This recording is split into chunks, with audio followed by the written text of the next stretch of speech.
Hey guys, how's it going? So today's video is going to be a huge section from my course on Procreate. The course goes over everything that you might need to know about Procreate. And this whole section is all about the color menu, the color wheel, color pickers, how to save your color palette, all of that stuff. I've taken all the lectures in that section and put them into one big video because I know for a lot of you, you really enjoy the free content, but some of you might want to dig a little bit deeper and get some more in-depth content, but it can be hard to decide whether or not it's worth the money to jump in and actually buy a course. So I want to give you an opportunity to see what the structure is like and what you'll get out of it, and just give you a glimpse into what my courses are actually like and whether or not you think it's worth it for you. And as always, if you don't like it, there's a 100% money back guarantee, so you can just get a refund if it really wasn't worth it for you, and there will be no hard feelings on my part. So that being said, here's a portion from my Procreate course on Udemy, and as always, anyone who subscribes to my channel can take any of my courses for $14.99.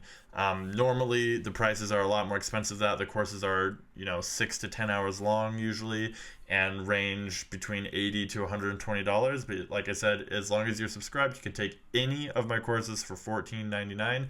And on top of that, just some common questions I get asked a lot are: one,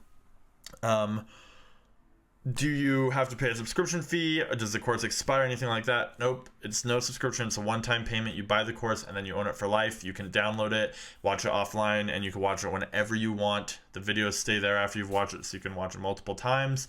You own it forever. And then the other question I get asked a lot about it is whether or not I guess I kind of already answered it, is whether or not you have to do it on a certain time frame. Like, if you want to buy it now, can you take it later? Yeah, you can take it whenever you want. It's totally up to you. So anyways, those are big questions. If you have any other questions, you can totally throw them down in the comments. I'll do my best to get around to answering them. But yeah, so hopefully you enjoy this, and if you just want to stay with the free content, that's totally fine too. But yeah, enjoy. If you like this kind of content and you want to see more, be sure to subscribe and hit that notification bell so that you can be notified whenever I drop a new video. And if you haven't subscribed already, be sure to subscribe. So that's it, and hope you guys enjoy. Alright, so next we're going to talk about the colors interface. Now, the colors interface is going to be selected by tapping the little circle at the very top right corner of our canvas. That's going to open our colors menu. So when we tap on that, we're opened up with this screen. This is the default screen, and it shows our hue and saturation picker and values over here.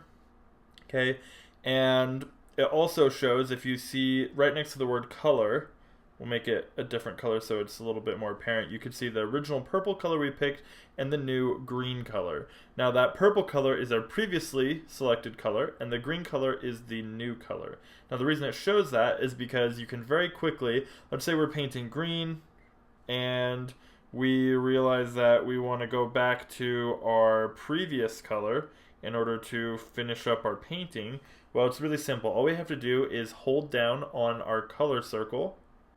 Whoops, apparently it switched back to green. Let's try that again. So whatever color we picked before, so let's go back to this blue. So now we have this blue, and now if we hold it down, it's going to go back to whatever color we had previously, which was this dark green. Okay? And then if we change from that dark green to, say, this bright red, and start painting again, and we hold it down, it's going to take us right back to whatever color it was at before. Okay? Now on top of that, Procreate makes it really simple to use the eyedropper tool to pick colors. So let's say we wanted to go back to this exact shade of blue that we had before. All we have to do is hold down on our canvas. I like to use my finger to do this instead of my stylus, just because I feel like it's easier to hold still. But if you hold down, it'll bring up the eyedropper, and it will bring your brush color right back to whatever color you eyedrop. So let's say we want to go back to the screen. You can hold down, and you can move this around and find all over the canvas where you want to go. It will zoom in, so you can see exactly where it is you're going. And so let's say I want to come back to this green color again. Okay, which makes it extremely useful. And then, like I mentioned before, if you want to switch back and forth between colors, you just hold the eyedropper color up at the top, and it will switch back and forth between those two. So that's it for the basics of the interface. I'll see you guys in the next lecture. All right, so in this lecture, we're going to go over the color disk. So to bring up the color disk, we're going to go to the top right and select the little color circle.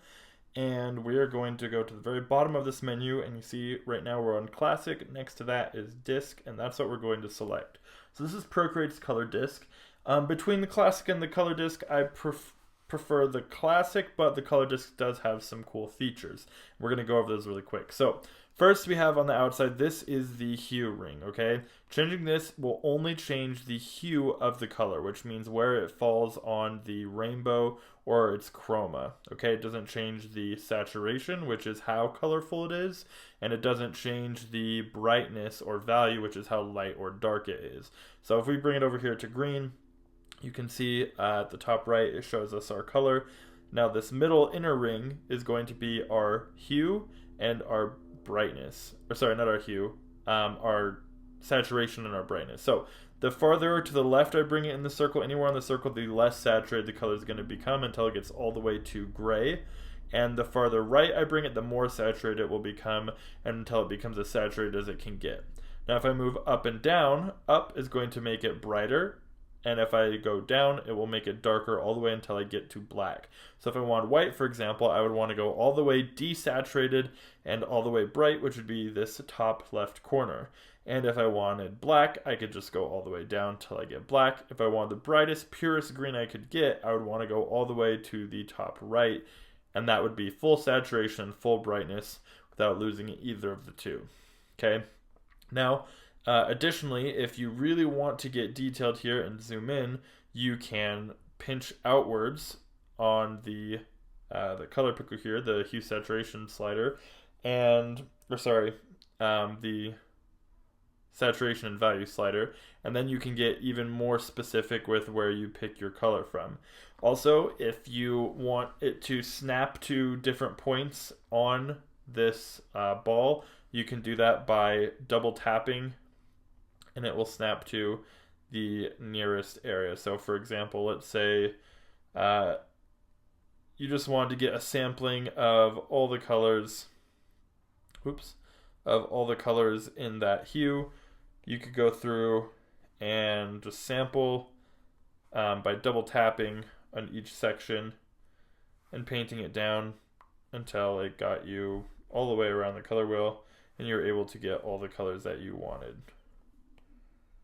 Okay, so I don't know if I've ever used that, honestly. I don't think it's the most useful thing ever, but I'm sure there's circumstances where it might be useful.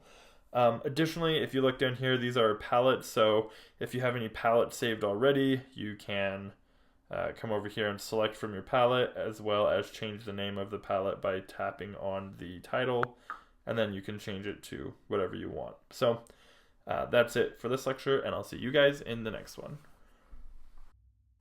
Alright, so next we're going to talk about the classic color picker. So to access this, we're going to go to the top right, hit the color icon, and instead of selecting disk, we're going to select classic.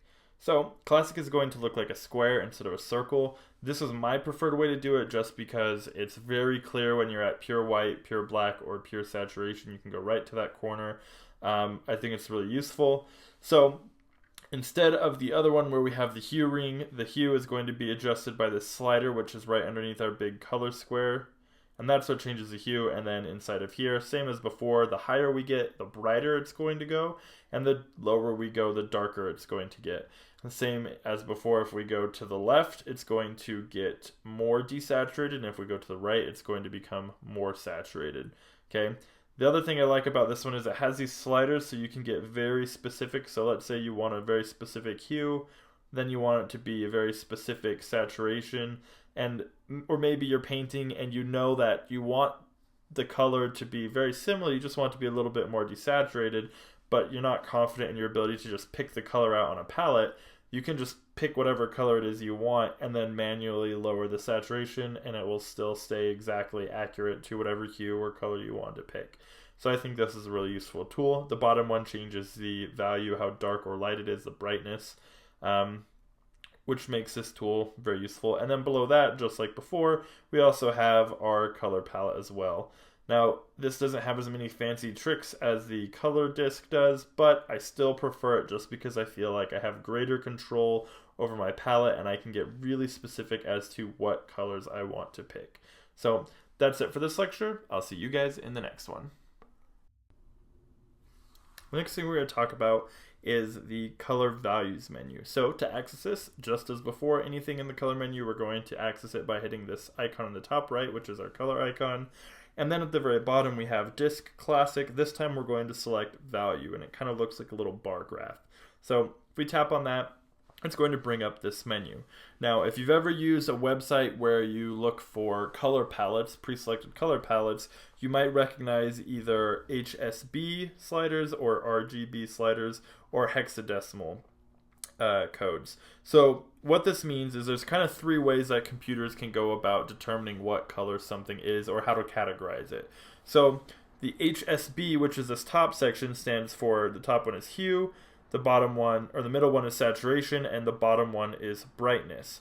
Now, each one of these have a percentage or a number that, as we slide them across, corresponds on the right with whatever percentage or decimal it's at, or degree. So let's say we have our brightness at 67.7 and the saturation is at 50.3 and the hue is at 252.3 degrees.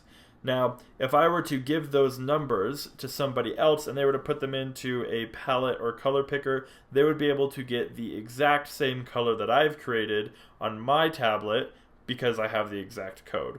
Now, vice versa, if I wanted to get an exact same color, let's say from my computer to my iPad, I can type in, by tapping on here, whatever numbers I wanted to put in exactly. So let's say I wanted it to be 89 and 84 and 45.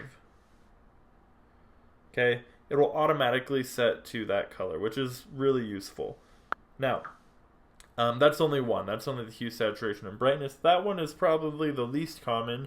What's much more common is either RGB or the hexadecimal. So RGB stands for red, green, blue, which is what computers and screens use to project colors.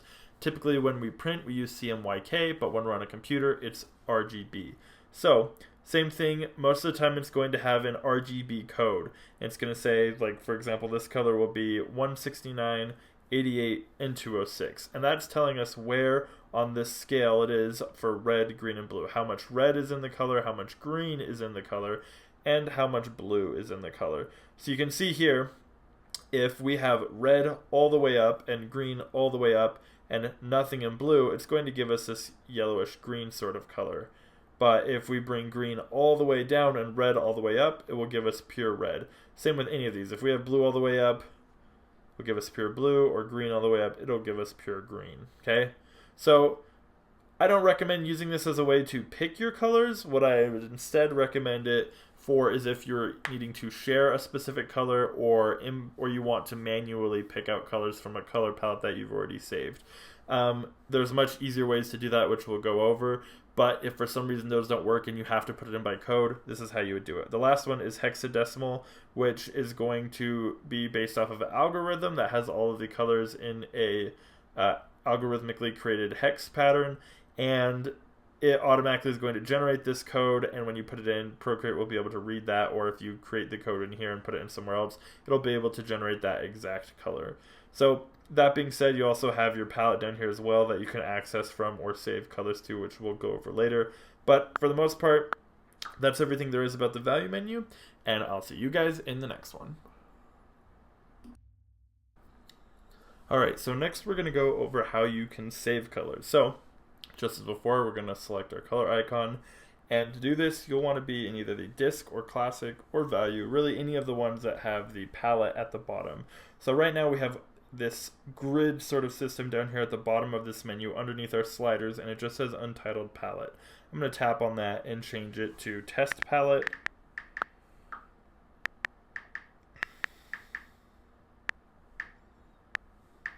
Okay. So now we have this grid icon. Now if we want to save new colors to that, all we have to do is pick a color with our color picker and then tap on that grid space that we want to fill with that color, and it will automatically fill it in. So you can go through and add as many as you want to your palette, and it will continue to just fill those in with whatever color you've selected. It makes it very quick, very easy, and very efficient for creating a full palette and figuring out where you want all of your colors to end up being. And then later when you're painting, you can access this very quickly. So let's say I'm painting here on my screen and I want to access one of the colors I picked earlier. I just have to tap on it and it will automatically take me right there to whatever that color is that I picked. Okay, so it's really efficient, really useful, and it just makes things really quick. Now let's say that I want to delete a color from my palette. What I can do is tap and hold down on one of my colors, and then I can either hit set or delete. Now if I delete it, it's just going to delete it from the palette, okay? If I want to replace it with a different color, then I can go ahead and tap and hold on it again, and this time hit set, and it will just replace it with whatever color I've already put up there. If I want to move it around, I can just hold down for a second and then slide it around to rearrange my color palette. So let's delete one of these oranges since we got two of them. And I'm going to hold this one, and let's say we want to put it right there. We can just move it around perfectly, just like that. Makes it very simple, and this will save it to the palette menu so you can access it later. So that's it for this lecture. I'll see you guys in the next one. Alright, so in this lecture we are going to talk about the palette library. So we're going to tap on our color icon in the top right, and the palette library is going to be the icon on the very bottom right of the color menu. It looks like a bunch of squares lined up next to each other. We're going to tap on that. It's going to bring up our palette library. So our palette library is where it stores all of the palettes that we have created, or the ones that come with Procreate. There are a handful of them that come with it. So if you scroll through, you can see all the palettes that are in there. I have a bunch because I've imported some from before and created my own. Yours probably won't have as many, but it should have some. So if you want a palette to be your default palette, which means when you're in any of these other modes, right, it will be the main palette that shows up for when you're painting. All you have to do is select set default, which is at the top right of any of these palettes here, and that will become the new default. So let's say we want this one, Uderzo colors, to be our default. If we hit set default and then we go back to our classic color picker, there our palette will be at the bottom. Okay, so on top of that, there's also other cool things you can do.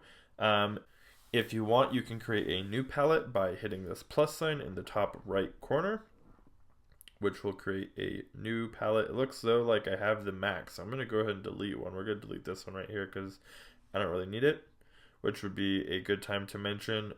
We can delete multiple of these because some of them are just tests. So this pink one, for example, if you want to delete or share a palette, all you have to do is slide to the left, and if you hit share, you'll be able to export it and share it to other Procreate users, and they will be able to open the palette directly in Procreate, or you can just delete it.